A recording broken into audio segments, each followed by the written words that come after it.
Manson played some songs for me sitting in Dennis Wilson's house. Charlie was always there. Charles Manson and Neil Young not only knew each other, but Neil Young tried to help Charles get signed to a record deal. The two of them were friendly enough that Neil Young even gave Charles Manson a motorcycle as a gift. Yes, a motorcycle. Neil Young himself has said he did this. I'll be sharing that quote with you in a few minutes. After the Manson murders, Neil Young wrote a song based on Charles Manson and the killings. As a matter of fact, Neil Young's friends, particularly David Crosby, were very uncomfortable with that song. I'll be discussing that as well in detail later in this video, but first, how did the connection between Manson and Neil Young even start?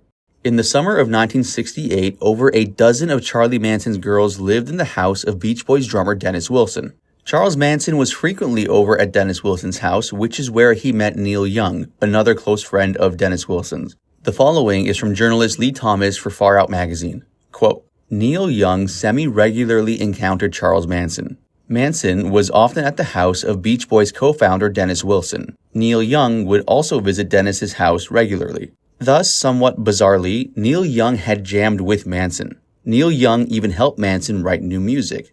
Furthermore, Neil Young gave Charles Manson a motorcycle as a gift. And Neil Young tried to help Manson secure a professional record deal. He was impressed by Manson's creative songwriting ability and saw the success that Manson's captivating persona could have. As Neil Young himself once recalled, he spoke to Warner Brothers executive Mo Austin about Manson. I told Mo Austin about him. This guy, Charles, is unbelievable. He makes up songs as he goes along, and they're all good. But regardless, the label wasn't interested. In any case, Neil Young once told journalist Nick Kent that Manson was great. He was unreal. I met him maybe 2-3 times at Dennis Wilson's house. I spent the afternoon with him, Dennis, and all those girls, Linda Kasabian, Squeaky Frome, the girls. Though they only paid attention to Charlie. He was an angry man, but brilliant. Wrong, but stone brilliant. He sounds like Bob Dylan when he talks. In quite possibly the biggest understatement about Manson you'll hear, Young later added, he seemed a little uptight, a little too intense. He was a frustrated artist and spent a lot of time in jail. As a songwriter, he would make up songs as he went along. New stuff all the time, no two songs he did were the same. I remember playing a little guitar while he was making up songs. Strong will, that guy. He's like one of the main movers and shakers of the time, but he was kind of skewed. You can tell by reading his words, he's really smart, very deceptive. Manson, speaking in 1995 from his prison cell in California, told an interviewer that at the time he was trying to break into the music industry in the late 60s, no one gave him anything apart from Neil Young, who curiously and perhaps a bit randomly gave Manson a motorcycle. After being informed of Manson's interview, Young replied, Charlie remembers me, huh? Everybody else ripped him off, but I gave him a motorcycle. I turned out to be a good guy. End of article. So, according to Neil Young, he had only met Charles Manson 2 to 3 times, yet he literally gave him a motorcycle as a gift. Now, I've been trying to find the context as to why he gave him that motorcycle, but nothing really explanatory is popping up anywhere. In any case, gifting a literal motorcycle is a pretty big gesture, especially when you consider Neil Young is claiming he only met Manson possibly 2 times. In respect to Neil Young, I'll take him for his word, I'll give him the benefit of the doubt, but it just comes across a bit unrealistic that you would gift a guy a motorcycle you've only met 2 to 3 times, and that you would advocate for him to get a record deal with one of the biggest record executives in the country. It just comes across a bit hard to believe, I'm going to be honest here, but again, I'll give him the benefit of the doubt.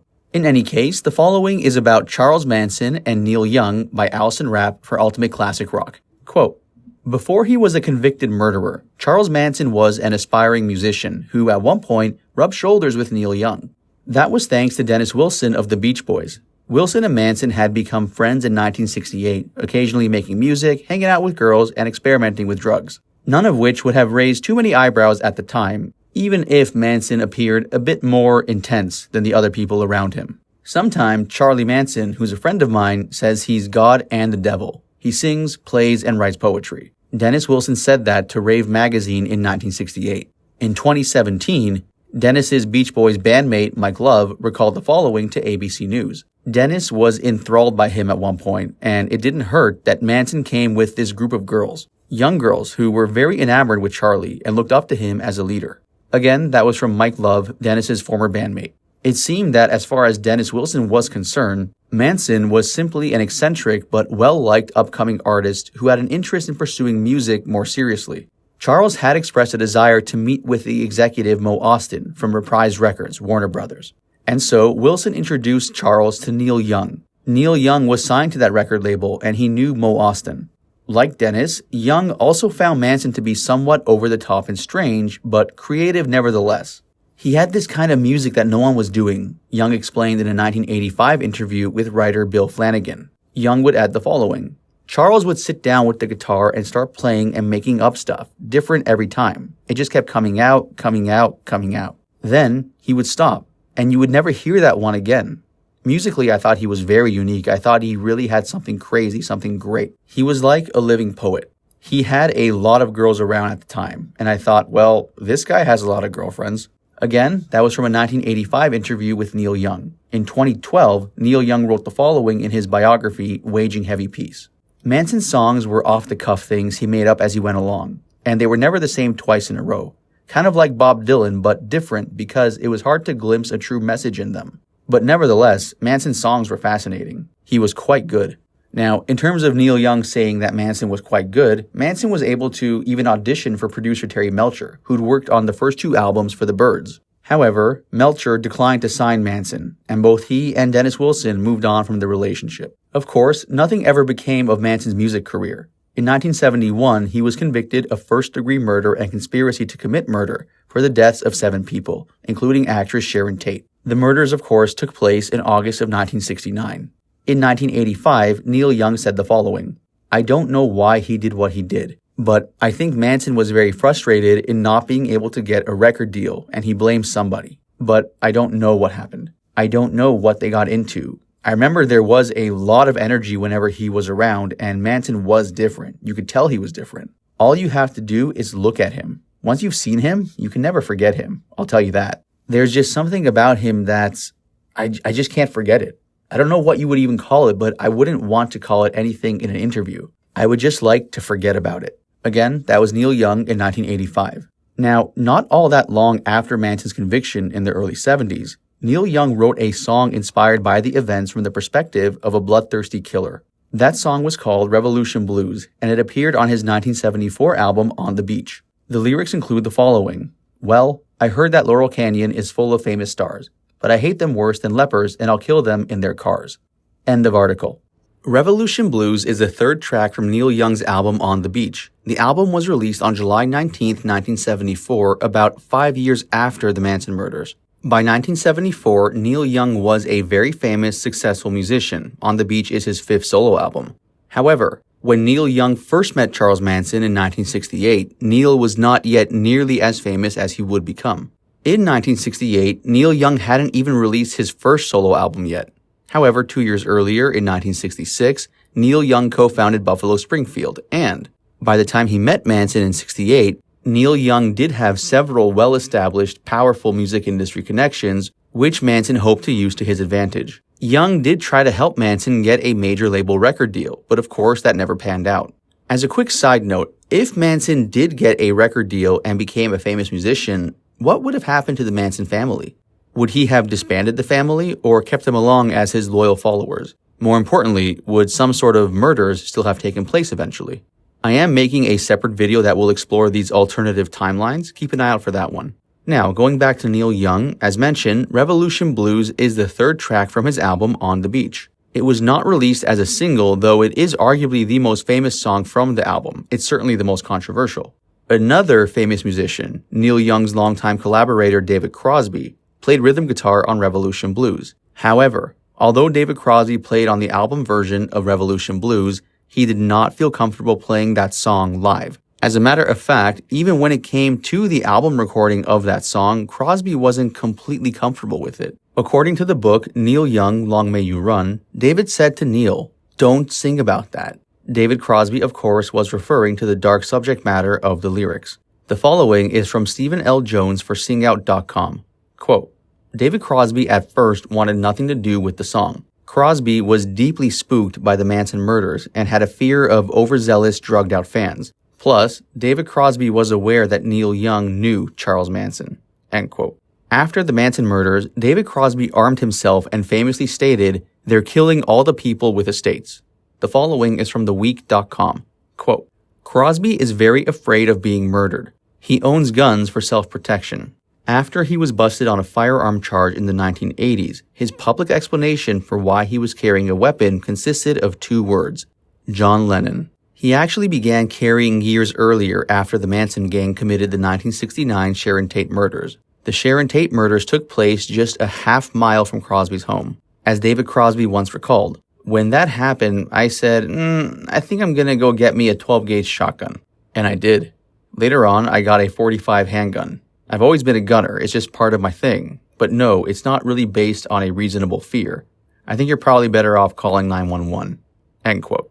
Bottom line, even though he plays on the studio recording of Revolution Blues, Neil Young's close friend David Crosby was not comfortable with that song.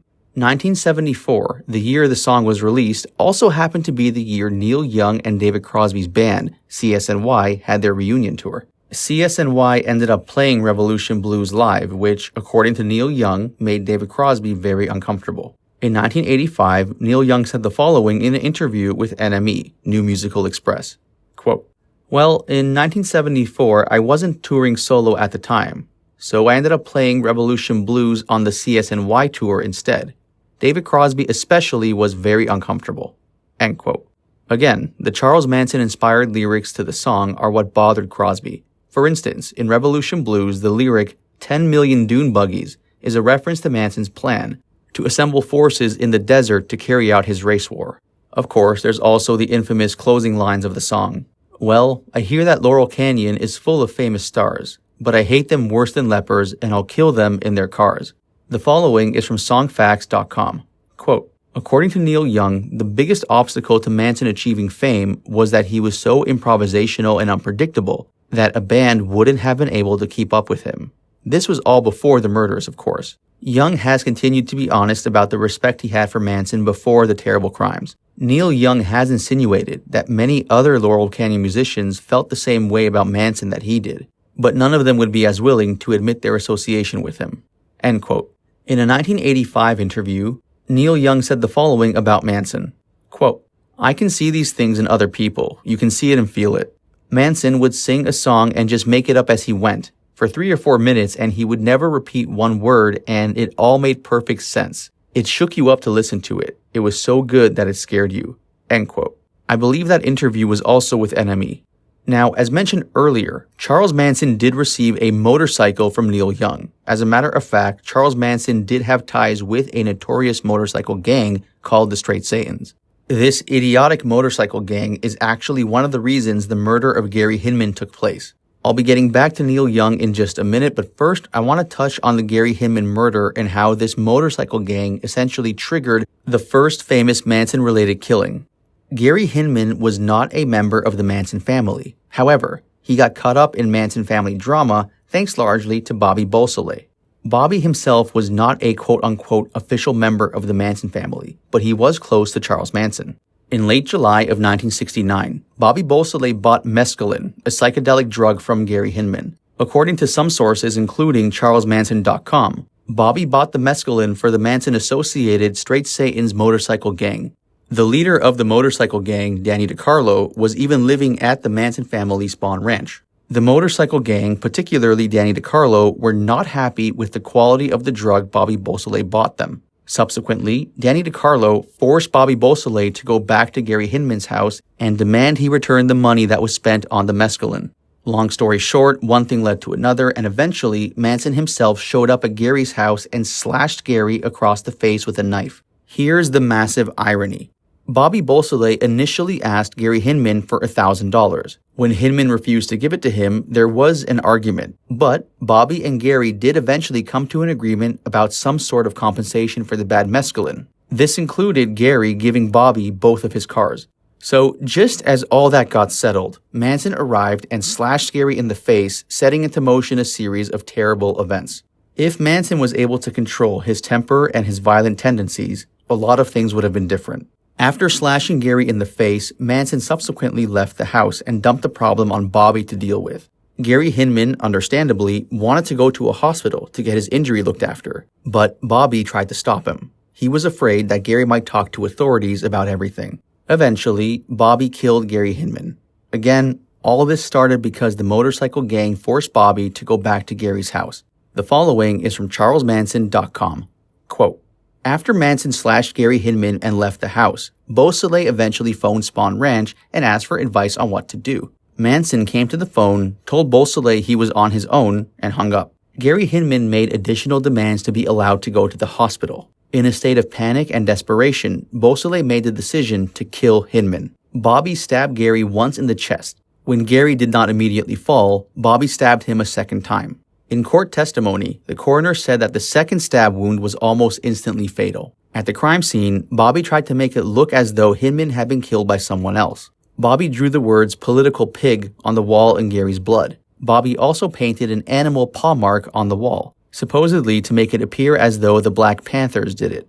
In a 1981 interview with Truman Capote, Bobby revealed that Gary Hinman stated he would disclose information about Manson attacking him. According to Bobby, that's why he killed him on July 27, 1969. A week and a half later, on August 6, 1969, Bobby was arrested in San Luis Obispo, about 3.5 hours north of Los Angeles. Bobby was driving one of Gary Hinman's vehicles. The car broke down on the freeway, and the knife used to kill Gary Hinman was in the car.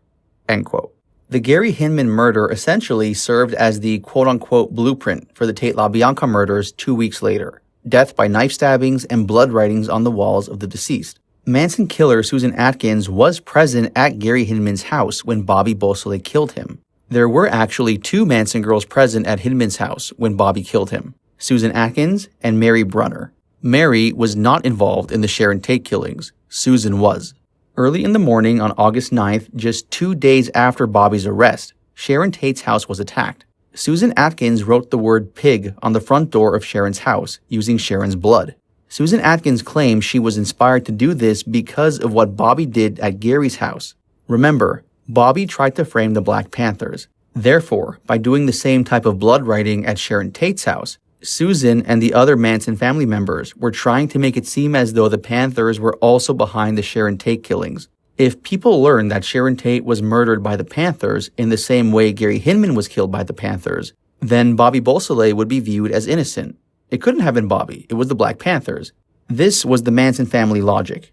Insane, but then again, the entire Manson family was insane.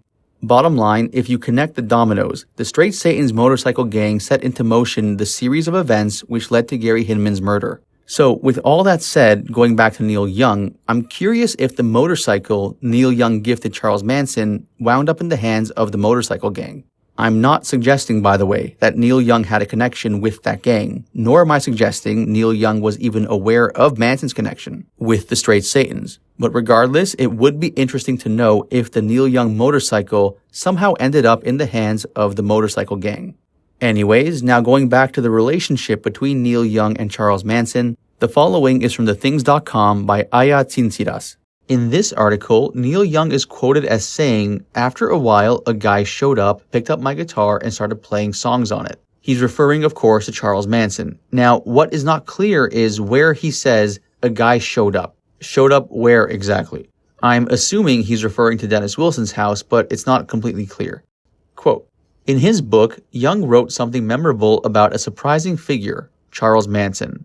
Young wrote that Manson's musical talents were similar to Bob Dylan's. As Neil Young wrote, after a while, a guy showed up, picked up my guitar, and started playing songs on it. His name was Charlie, kind of like Dylan, but different. As many publications have noted, Neil Young and Charles Manson seem to be at the same parties and have the same social circle. There's no evidence, however, that they were actually friends. And it's important to note that Young has only said positive things about Manson's music, not anything else. They didn't have a close friendship, but from what Neil Young has said, it sounds like him and Manson talked about music quite a lot. In the 60s, Neil Young wasn't the household name he is today, but he was working hard at his career. His debut self-titled album was released in 1968. By the end of the 70s, Young would be a massive rock star with many successful albums.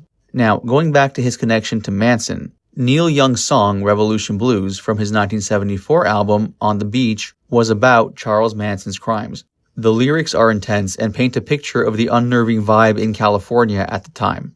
Young wrote in the song, "Well, I'm a barrel of laughs with my carbine on. I keep 'em hoppin' till my ammunition's gone. But I'm still not happy. I feel like there's something wrong."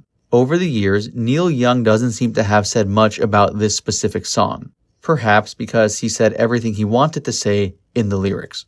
End of article. Now, I want to share with you guys the history of Charles Manson's friendship with Dennis Wilson. It's really eye-opening, and it shows how not just Dennis Wilson, but several industry people in Hollywood were connected to Manson. For those of you who've been following my channel for a while, I did share this information in a previous video. But for those of you who are new here, here's the story of Dennis Wilson and Charles Manson.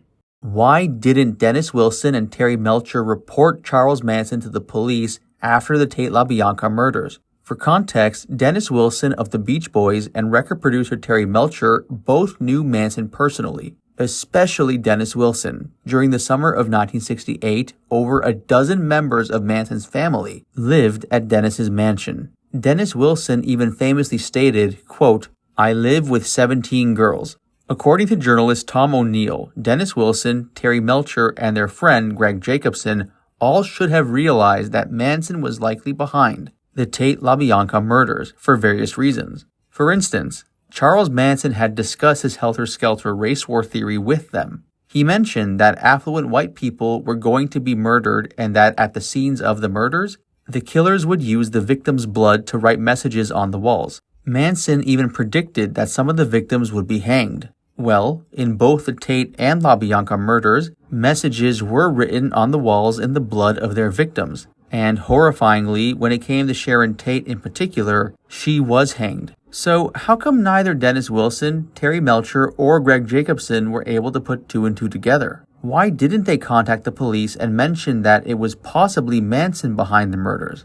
The murders took place in August of '69, but Manson wasn't arrested until November. The police didn't know where to start looking. As a matter of fact, initially, the police thought the Tate murders and the LaBianca murders were unrelated. They suspected the LaBianca killings were a copycat murder, partly because of how similar the crime scenes were with the blood writing on the walls. Again, Manson had told Dennis, Terry, and Greg that these exact type of murders would happen. Did the three of them truly have no inclination at all that Manson was behind the Tate LaBianca murders? Or maybe for some reason, Dennis, Terry, and Greg wanted to keep quiet, even though they could have helped the police arrest Manson sooner. This is something Tom O'Neill points out in his book Chaos, Charles Manson, the CIA, and the Secret History of the 60s. I'm going to share with you a quote from that book where he discusses the highly sexual relationship Dennis Wilson had with the Manson family and Manson's relationship with record producer Terry Melcher. After breaking down the very close relationships Manson had with Melcher and with Dennis, Tom O'Neill asks a very poignant question. Why didn't they contact the police? Quote, "The story of Manson and Melcher starts with Dennis Wilson. By the summer of 1968, Wilson, then 23, had reached an impasse. He'd become world famous as the drummer for the Beach Boys, helmed by his brother Brian. Now the band was in a decline, edged out by more subversive acts. He and his wife, Carol, had recently divorced for the second time. She wrote in court filings that he had a violent temper, inflicting, quote-unquote, severe bodily injury on her during his rampages. The couple had 2 young children, but Dennis decided to live as a bachelor. He moved into a lavish Spanish-style mansion in the swanky Los Angeles area, Pacific Palisades. Dennis's new mansion boasted 31 rooms and a swimming pool in the shape of California. He redecorated in the spirit of the times, zebra print carpet, abundant bunk beds, and hosted decadent parties hoping to have as much sex as possible. One day, Wilson was driving his custom red Ferrari down the Pacific Coast Highway when 2 hitchhikers, Manson family members Ella Jo Bailey and Patricia Krenwinkel, caught his eye.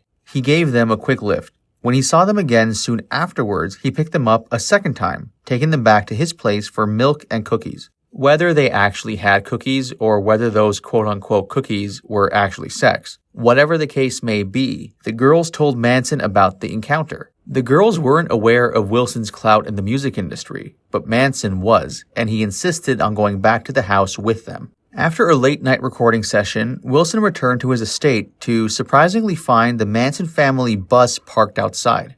To his surprise, Dennis Wilson's living room was filled with topless girls. Whatever alarm Dennis may have felt initially was immediately put to ease when Charles Manson sunk to his knees and kissed Wilson's feet. This night ushered in a summer of ceaseless partying for Dennis Wilson. Charles Manson and his family set up shop in Dennis Wilson's house, and soon Manson recruited one of the group's deadliest members, Tex Watson, who picked him up hitchhiking. The Manson family spent their days smoking dope and listening to Charlie strum the guitar. The girls made the meals, did the laundry, and most importantly, slept with the men on command. Manson prescribed sex 7 times a day, before and after all 3 meals and once in the middle of the night. It was as if we were kings just because we were men, Tex Watson later wrote. Soon, Dennis Wilson was bragging so much that he landed a headline in Record Mirror, a now defunct British newspaper, stating, "I live with 17 girls." Talking to Rave magazine, Dennis Wilson offered disjointed remarks about his new friend, who he called the Wizard.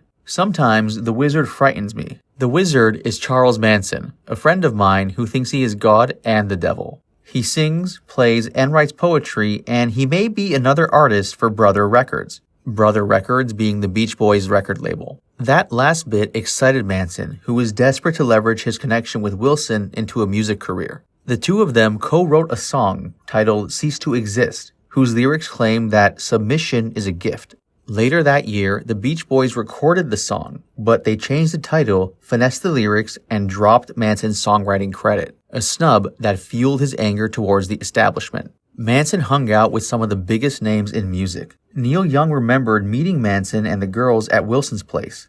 "A lot of pretty well-known musicians around Los Angeles knew Manson," Young later said, though they'd probably deny it now. Among these was Terry Melcher. He and Wilson had pledged allegiance to the, quote, Golden Penetrators, a horny triumvirate they'd formed with their friend Greg Jacobson. The Penetrators, who'd painted a gold car to celebrate themselves, aimed to sleep with as many women as they could. Wilson's ex-wife referred to them as a quote-unquote roving coxman. Obviously, then, Terry Melcher would want to rove over to Wilson's house. It was full of promiscuous young women. Sometime in that summer of '68, at one of Wilson's marathon parties, he crossed paths with Manson for the first time. After another such party, Melcher rode back to Cielo Drive with Wilson, and Manson came along in the back seat. As Melcher later testified, Manson got a good look at the house from the driveway.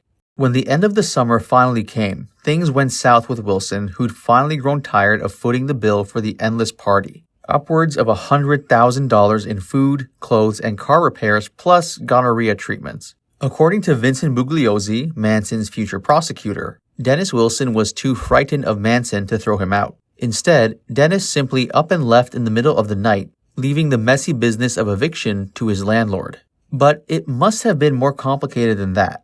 Wilson gave 3 interviews in which he raved about Manson and the girls, and all of those interviews date to the winter and summer of '69, which is nearly a year after he and the family had supposedly parted ways. Thus, why would Dennis Wilson brag about his connections to a man he'd just schemed to escape? The only sure fact is that Manson and his group decamped to Spawn Ranch in late August of '68. Wilson moved into a Malibu beach house with Greg Jacobson, who'd recently also split from his marriage. Having drifted from Dennis Wilson, his best shot at a record deal, Manson knew he had to hitch his wagon to Terry Melcher. As Manson's chances for fame dwindled, his mood darkened. He became obsessed with the Beatles' White Album, released in late November of 1968. Manson started to preach about the prophecies of a race war embedded in its lyrics. Things only got worse in early 1969, when Manson invited Melcher to come out and listen to his music. Manson prepared meticulously for the prospective meeting, but Melcher stood him up.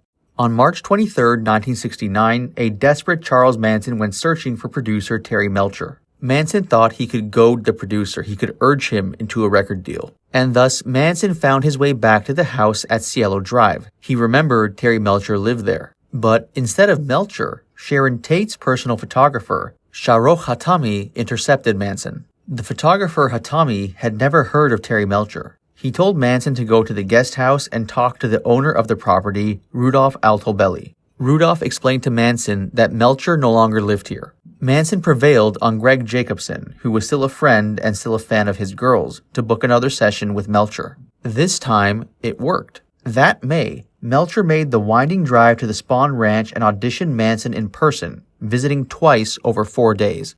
Manson had rounded out a dozen or so of his best songs with backing singing from the girls. Performing in a gully in the woods, the girls sprawled on the ground and gazed up at their leader, who sat atop a rock with his guitar in hand. I wasn't too impressed by the songs, Melcher would later testify. I was impressed by the whole scene, by Charlie's strength and his obvious leadership. As a courtesy, the producer complimented Manson, saying that one or two of his songs were quote-unquote nice. Melcher had no intention of offering a recording contract, but he saw how the family's rustic, cultish lifestyle would lend itself to a TV documentary. Melcher suggested that his friend, Mike Deasy, whose van was outfitted to make field recordings, could come out to the ranch and capture another performance. Now, before Melcher could get out of there, a man at the ranch came stumbling out of a pickup truck. Drunk and belligerent, he was dressed like a cowboy, fingering a holstered gun, the same one that would later be used at the Tate murders. Manson stepped up to him and shouted, "Don't draw on me," socking him in the gut, taking his gun, and continuing to pummel him. It spooked Melcher.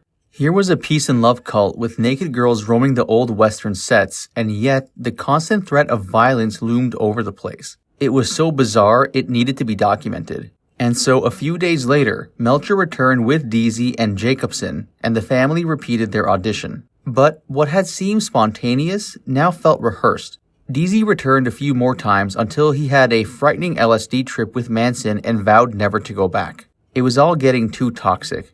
Melcher conveyed his rejection of Manson through Jacobson, and that was the end of that. Manson's last brush with greatness was gone, and he became full-on apocalyptic. Terry Melcher never went back to the ranch or saw anyone from the family ever again. Or at least that's what he said under oath, anyway. After the murders, as Hollywood panicked and the LAPD chased down the leads, the Golden Penetrators realized that they hadn't yet quite washed their hands of Manson. This is where their story began to feel unbelievable to me. Manson wasn't charged with murder until late November, but Wilson, Jacobson, and Melcher had good cause to suspect him back in August, right after the killings. By then, they were frightened of Manson, but Helter Skelter does little to indicate their terror. When I saw how much they knew and how quiet they'd kept despite the fact their information would have helped the police solve the case, I realized just how flimsy the helter-skelter motive was. Its unforgettable grandiosity may have hidden a more proastic truth, that a few rich guys had gotten in over their heads with an unstable ex-con. First of all, Wilson and Jacobson knew that Manson had shot a black man named Bernard Crowe about 5 weeks before the Tate murders, and Jacobson in particular, who testified that he'd talked to Manson upwards of 100 times, was well acquainted with his friend's bizarre race war predictions. Manson had warned Jacobson that the quote-unquote whiteys in affluent homes in Bel Air would be cut up and dismembered, and that the murderers would smear the victims' blood on the walls and hang them from the ceiling. And yet, when a group of affluent whites really was cut up and Sharon Tate was hung from the ceiling of her home, Jacobson apparently didn't make the connection. Nor did it occur to him in mid-August when he witnessed Manson's violence firsthand. Manson broke into Jacobson's home in the middle of the night, shook him awake, and produced a bullet. "Tell Dennis there are more where this came from," he said.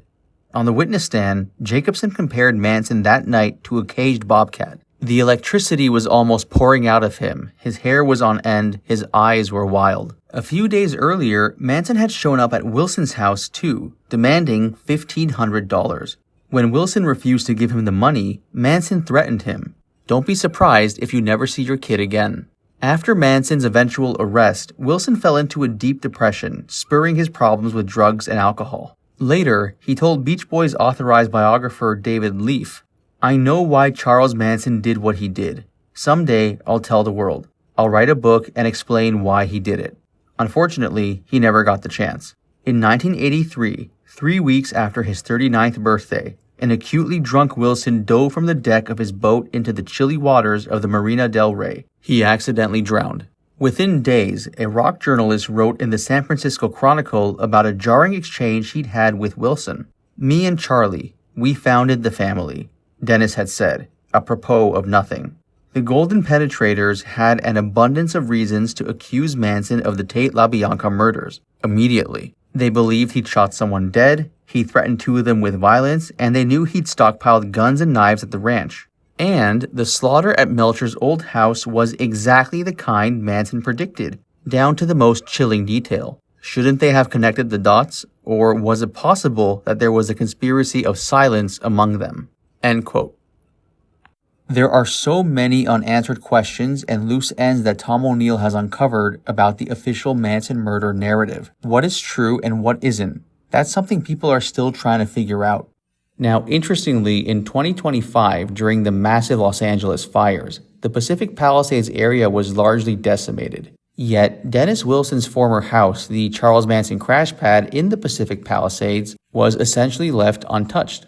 Now, I don't think there's any sort of conspiracy as to why Dennis's former house survived the fires, but it's an interesting bit of trivia. I do believe that there is some very shady stuff in general about the LA fires, but that's a different topic. In any case, I want to read to you an article from The Hollywood Reporter by Lily Ford regarding the Dennis Wilson Manson family house surviving the LA fires. And following this article, I have more to share about the Wilson-Manson connection. Quote, "The former home of the late Dennis Wilson, member of the Beach Boys and once a friend of the Manson family, is still standing after the Pacific Palisades fire. 14400 Sunset Boulevard, where in the late 60s, Wilson would regularly host cult leader Charles Manson and many of his female followers, was photographed seemingly unscathed by the wildfires which have torn across Southern California. Dennis Wilson was reportedly fascinated by Manson and his followers as the two of them struck up a friendship in 1968. Many women, all of them of the Manson family, were housed at the residence that summer and cost Dennis Wilson around $100,000, equivalent to $900,000 in 2025. In late 1968, Wilson told the Record Mirror magazine, "When I met Manson, I found he had great musical ideas. We're writing together now. He's dumb in some ways, but I accept his approach and have learned from him." He told reporters at the time that he had been living with 17 women. When asked if he was supporting them, Wilson replied, "No. If anything, they're supporting me. I had all the rich status symbols, Rolls-Royce, Ferrari, home after home. Then I woke up and gave away 50 to 60% of my money. Now I live in one small room with one candle, and I'm happy, finding myself." It was reportedly at Wilson's house parties where Manson was able to meet Hollywood celebrities. In the summer of 1968, Manson recorded several tracks at Brian Wilson's home studio, though the recordings remain unreleased to the public. The Beach Boys recorded one of Manson's songs, Cease to Exist, though they retitled it Never Learn Not to Love. It was released as the B-side of their single, Bluebirds Over the Mountain, in December of 1968, and Manson didn't get a credit, nor was he involved in the recording. Growing fearful of Manson, Wilson distanced himself from the family and moved out of the house around the same time. Following the 1969 murders, Wilson was reportedly threatened by the Manson family. Dennis did not testify against Charles Manson when Charles was later charged with numerous counts of murder and conspiracy to commit murder. In the 1978 biography, The Beach Boys and the California Myth, Wilson acknowledged his relationship with Manson and said, "I know why he did what he did. Someday, I'll tell the world. I'll write a book and explain why he did it." In 1983, however, Wilson drowned at Marina del Rey. End quote. The following is from allthat'sinteresting.com by Katie Serena regarding Dennis Wilson's relationship with Charles Manson. Quote, "Dennis Wilson didn't like to talk about it. In 1969, while the U.S. was thrown into a fraught state as Charles Manson was arrested for the Tate LaBianca murders, Dennis Wilson was asked repeatedly to discuss his relationship with the madman. As the Manson family trials unfolded and the morbidly curious followed along, captivated by the charismatic leader of the now infamous cult, Dennis Wilson could hardly avoid the pressing questions about the time Manson spent in his house. For months, the case dominated the airwaves, and Dennis Wilson had to hear it all. It's not surprising Dennis Wilson didn't like to talk about it. Since their inception in 1961, the Beach Boys had managed to create an entirely new sound fusing jazz harmonies and laid-back California style. Their 1963 song, Surfin' USA, was a massive hit, and several other albums topped the charts. But in 1968, the year that the Manson family lived with Dennis Wilson, the band was on a downward trajectory. Their two albums from 1967, Smiley Smile and Wild Honey, were their worst-selling albums to date, and they both received a tepid reception from music critics. While the band had generated somewhat of a reputation as a wholesome family unit, 4 of its members were related by blood, Several members struggled with substance abuse. Brian Wilson, the band's leader and main songwriter, began to withdraw and came to rely more heavily on cocaine, amphetamines, and psychedelics. The British invasion of the mid to late 1960s hurt the Beach Boys' album sales tremendously. The quote-unquote British invasion was when UK bands like the Beatles, the Stones, and the Who really broke through in America. During this slow period in the Beach Boys' history, one member, Dennis Wilson, when he played host to a smooth-talking yet unknown rock star he knew as Charlie. It seemed that Dennis Wilson, middle brother of bandmates Carl and Brian, had a habit of picking up more than good vibrations. In 1968, Wilson was driving his Rolls-Royce through Los Angeles when he picked up two hitchhiking women and dropped them off at their home. Sometime later, he picked up the same two women. This time, however, he brought them back to his place in the Pacific Palisades. The women began to tell him about the man they were staying with, a mystical musician named Charlie, who had been serving as their spiritual guru. Wilson, a self-destructive, fame-addled good boy gone bad on the heels of a nasty divorce, was immediately intrigued. Late that night, when Wilson arrived back home after a recording session, he was greeted at the door by none other than Charles Manson. Recognizing the fear on Wilson's face, Manson got down on his knees and kissed Wilson's feet.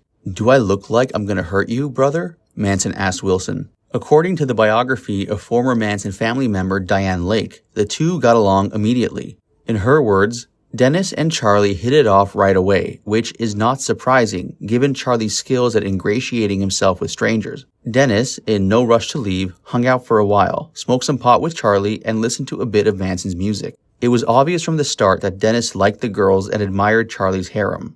"We sat at Charlie's feet and looked at him lovingly as he sang and played guitar. We made sure Dennis saw how much we idolized Charlie. We knew that was our job, without Charlie even having to tell us." From then on, Wilson wanted to be part of Manson's world. He introduced him to his friends, to his family, and eventually to his Beach Boy bandmates. "This is Charlie," Wilson would say upon introduction. "He is the wizard, man. He is a gas." Over the next several months in the summer of 1968, Dennis Wilson spent innumerable hours with Charles Manson and his groupies, even going so far as to move them into his home. Within the confines of his secluded home, Wilson and the Manson family played music, dropped acid, and engaged in group sex. Wilson spent much of his own money keeping the family afloat, feeding them and bringing them to doctor's appointments when a gonorrhea outbreak hit. Unlike Dennis, however, the rest of the Beach Boys were not as keen on Charles Manson.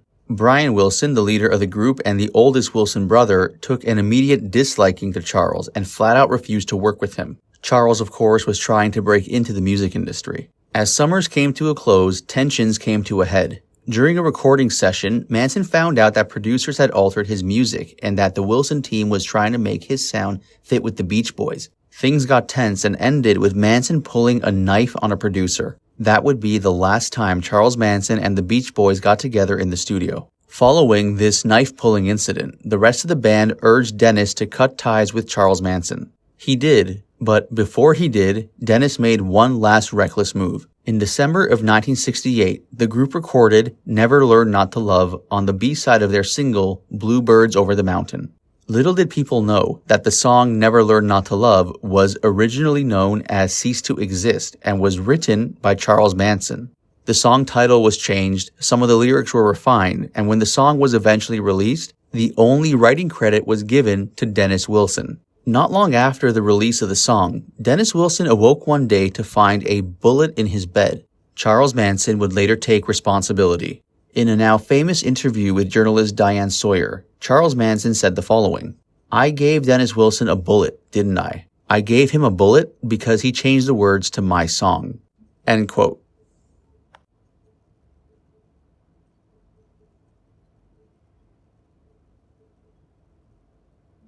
Reasons to accuse Manson of the Tate LaBianca murders immediately. They believed he'd shot someone dead, he threatened two of them with violence, and they knew he'd stockpiled guns and knives at the ranch. And the slaughter at Melcher's old house was exactly the kind Manson predicted, down to the most chilling detail. Shouldn't they have connected the dots, or was it possible that there was a conspiracy of silence among them?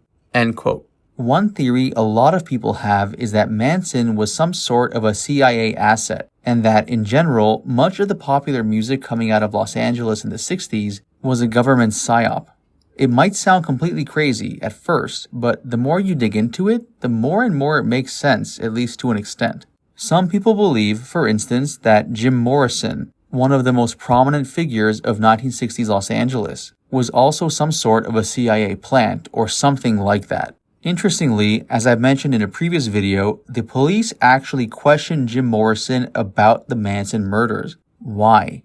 I don't think Jim had anything to do whatsoever with the Manson killings, but Jim did know Manson personally. Perhaps somehow the police got wind of this. That is a subject I'm still researching. I'd really like to know why the police questioned Jim. Now, for those of you who may be surprised that Jim and Manson knew each other, it's true. Even Jim Morrison's Doors bandmate Ray Manzarek has stated that Jim and Manson knew each other. The question is, did they know each other well, or were they not too familiar with each other? What exactly was the nature of Jim and Manson's relationship? I am making a separate video about the overlooked connection between Jim and Manson. I will post a link to that video in the description box here once it's ready. In any case, as mentioned, lots of people believe Manson was part of a government psyop, and that many prominent figures of the 60s music scene from Los Angeles, including Jim Morrison, were also a psyop. The Jim Morrison example is particularly interesting to me, not just because the police questioned Jim about the Manson murders,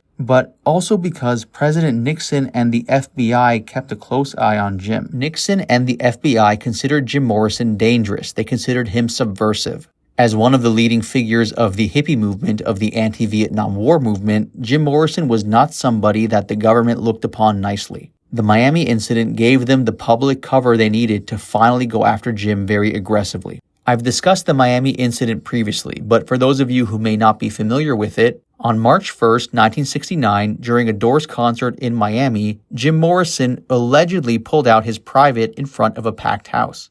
To this day, there is no definitive evidence to prove or disprove that Jim did that.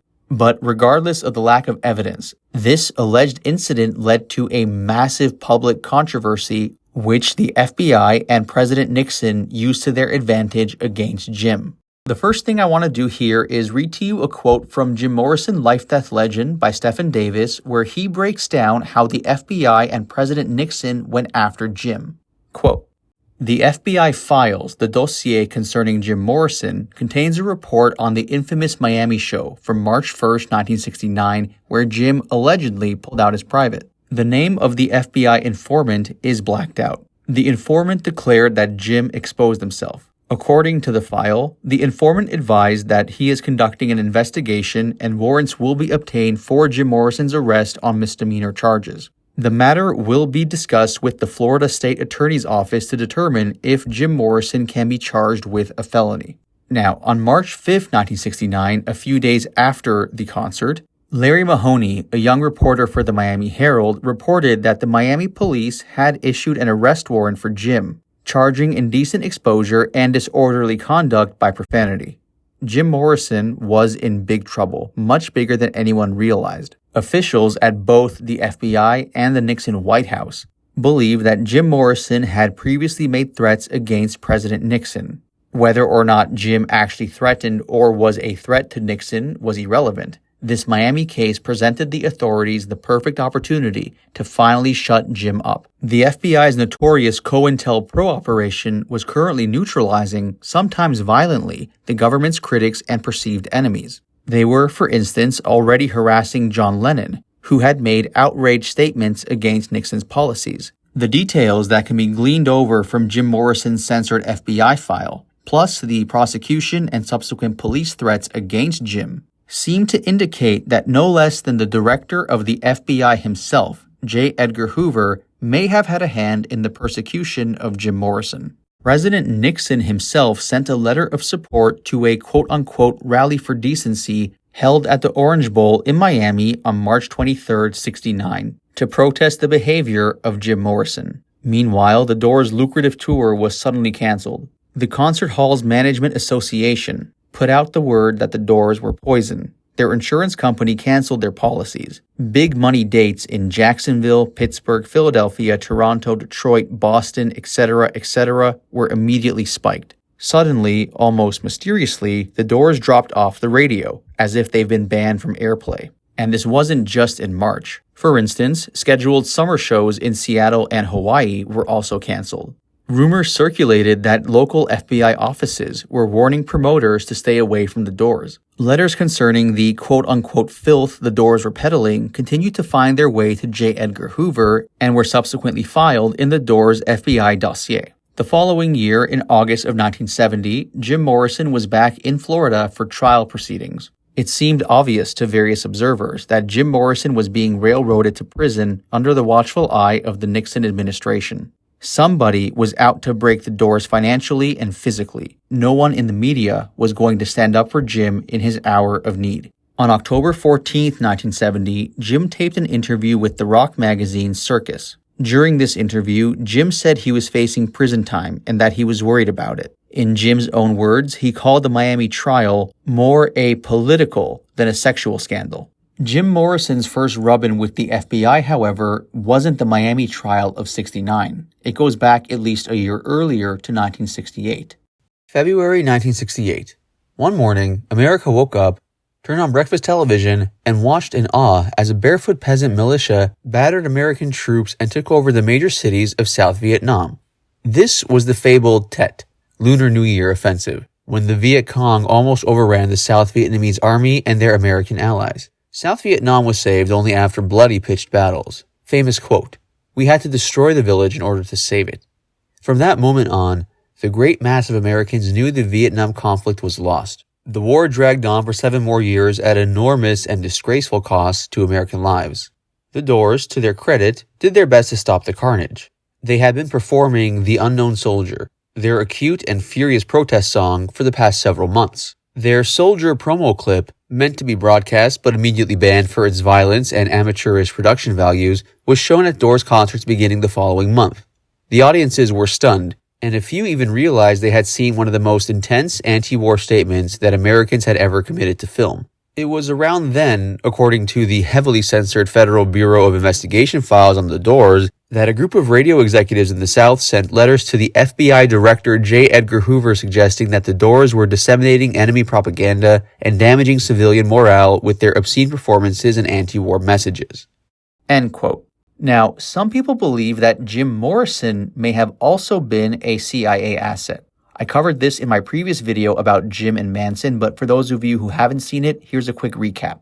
Jim's father, George, was an important figure in the U.S. Navy, so much so that George Morrison was directly involved in the famous incident, which led to increased U.S. involvement in the Vietnam War. On August 2, 1964, the U.S. Navy and the North Vietnamese Navy exchanged fire. George Morrison, Jim's dad, was in command of American forces during this confrontation. 4 North Vietnamese were killed and 6 more were wounded. On the American side, there were no casualties, but regardless, this incident, now known as the Gulf of Tonkin incident, famously gave the Johnson administration the quote-unquote justification they needed to escalate U.S. involvement in the Vietnam War. Some people find it too much of a coincidence that Jim Morrison, one of the biggest counterculture icons ever, had a father who was not only a prominent member of the U.S. Navy, but who was directly involved in the incident widely regarded as the catalyst for increased U.S. involvement in Vietnam. Jim, of course, is not the only prominent figure from the 60s hippie scene that people believe may have been a government plant. Going back to Charles Manson, there are a lot of people who think he was a CIA asset of some sort. While this has never been confirmed, there is quite a bit of information which does suggest Manson may have had government ties. As mentioned, after the horrific Manson murders in August of '69, the police actually questioned Jim Morrison about the murders. The following is from Jim Morrison, Life-Death Legend by Stephen Davis. Quote, Charles Manson dispatched his witchy young legion into the town, where they butchered movie star Sharon Tate in her Beverly Hills home, which belonged to record producer Terry Melcher. Another victim that was murdered that night on August 9, 1969, was Jim Morrison's former hairstylist, Jay Sebring, along with 4 other victims. Heavy-duty paranoia descended upon the land. About a month later, for reasons that remain unclear, Jim Morrison was questioned by police detectives investigating the Tate LaBianca murders. There was a rumor going around town that Jim had talked about the murders before they happened. Jim may have also been tied to the case through Sebring, or through connections in Topanga, where the Manson family had lived, or through acquaintances with one or more of Charlie's girls. Over the years, several of these still imprisoned women have claimed that they knew Jim Morrison, but similar claims about other contemporary celebrities are considered highly suspect and remain unproven.